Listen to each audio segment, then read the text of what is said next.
Howdy neighbor, welcome to this week's edition of Golden Rules. Thanks for watching. You probably received one of those letters in the past week or so from your county appraisal district. It's time to negotiate your tax valuation. For some of you, you might not know what to do. For others, you may be looking for ways to make a compelling argument that helps shave a little off your property tax bill. I'll try to answer those questions here and maybe make a positive impact in your wallet. But first, if this is your first time on the channel, welcome. Do me a favor and throw me a like below or subscribe. It really helps the channel and you'll be notified when I post new real estate related content. You can also see past episodes on my website, goldenrulehomes.com. Now, let's get to it. So, you've received your tax valuation for your property for this year. What can you do to minimize the tax consequences at the end of the year? Well, first off, for the people that are new to this, when you get your notice, you'll see two values. One is the assessed valuation, which is the value that the district is proposing that you be taxed at this year. And the other is the market valuation, which is the value that the appraisal district claims that your home could be sold for if you decided to put it on the market. It's very important to understand that these notices are not formal appraisals. No one has gone to your home, or in most cases even driven by your home, to evaluate any of the things that make your home more or less valuable than any of the other homes in your neighborhood or in other neighborhoods. So even though they claim that home has a certain value, that's not necessarily true. More often than not, they're taking the data of similar homes that recently sold and that are applying it to your property. But if the market has changed, those comparables might no longer be accurate. In addition, it's very important to protest every year, even if you think the value might be correct or you might not win your protest. And also, what about if you're thinking about selling your home? I mean, after all, if the tax appraisal district says it's worth $400,000 and you only think it's worth $350,000, gosh, that's got to be good for you, right? Well, unfortunately, when you put your home on the market, your tax protest valuation really has nothing to do with where your home is going to sell at.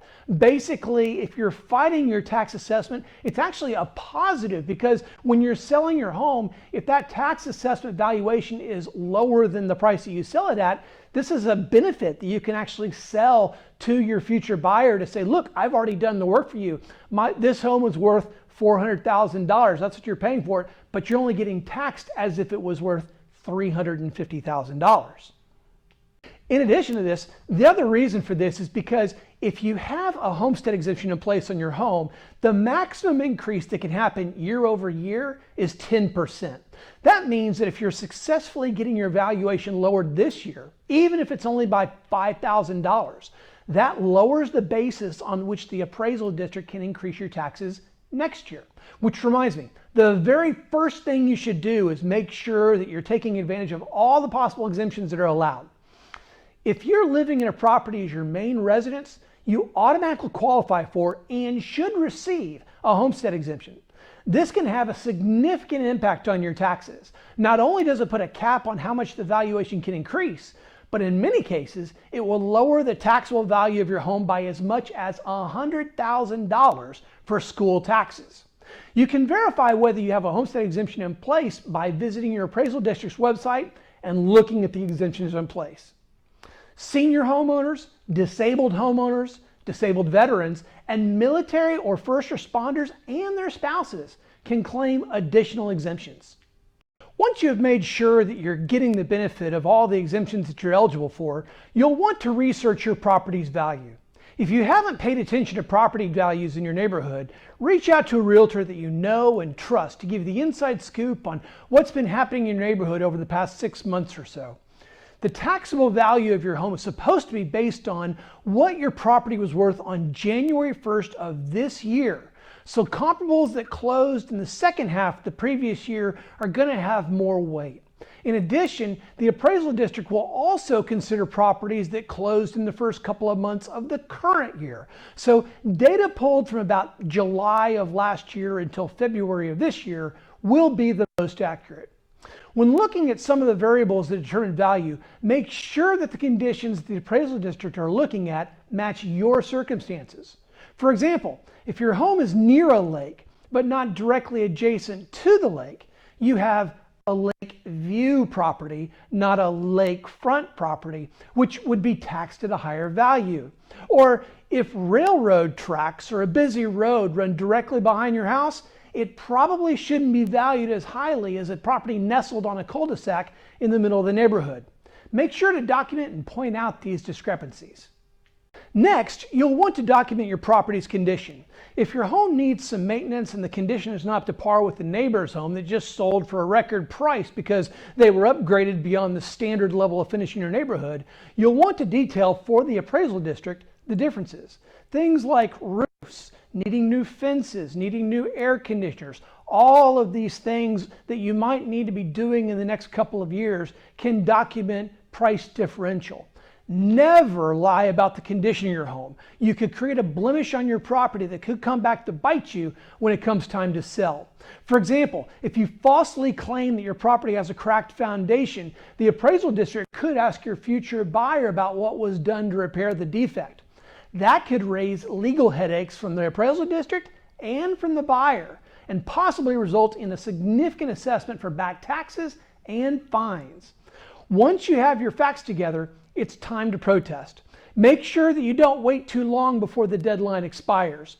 Most years it's May 15th, or at least within 30 days after the notice of appraised value was mailed to you, whichever is later.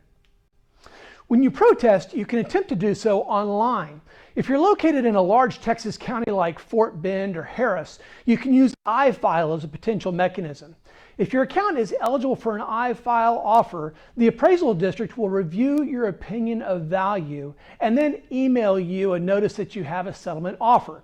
If it's acceptable to you, you'll need to log on to the district's website to indicate your acceptance. If the district can't make an offer or you don't agree, you'll be scheduled to go straight to a hearing with the Appraisal Review Board, which will independently review the evidence. When you sit down to make your case in front of the review board, you'll probably only have about 15 minutes to make your case. So make sure you bring copies of all documentation you want to have considered. There are usually 3 arbiters that you'll be trying to convince, so make sure you bring documentation for each of them. Also make sure that your evidence is clear and compelling. If you can't succinctly and quickly explain the situation to them, you might be fighting an uphill battle. It's also important to note that even if you provide the most rock-solid evidence, sometimes you're just not going to win. Appraisal boards are made up of people just like you and me, and sometimes their decisions just are not logical.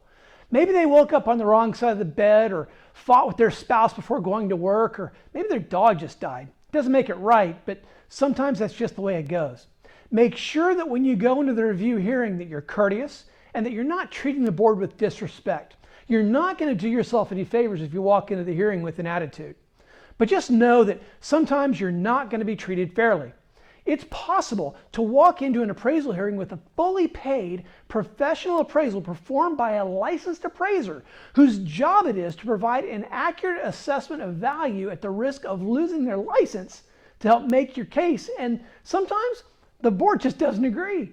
Some of the stories I've heard just defy logic, but just know that it happens. If it does, you should be able to file an additional appeal. Finally, if you don't think you'll be successful in filing your protest, or maybe you think you just don't have time to do the research and then make your case to the board, consider hiring a tax protest company to make your case for you. Generally, these companies will do the work on your behalf, and their fee will be equal to a percentage of the amount of taxes that they save for you. So if they don't win a protest, there shouldn't be any fee due for their efforts. Make sure you read the fine print to make sure that you don't get charged if they're not delivering results for you. I hope that this information has been helpful for you. If you need to get some comparables to research your home value and you don't have a realtor that would like to provide them for you, I'd love to be that person. Simply reach out to me at the contact information below, and I'll be happy to provide you with some information to arm yourself with. And if you need a recommendation to a tax protest company, I can do that as well. Thanks for listening to these golden rules, and I'll see you next time.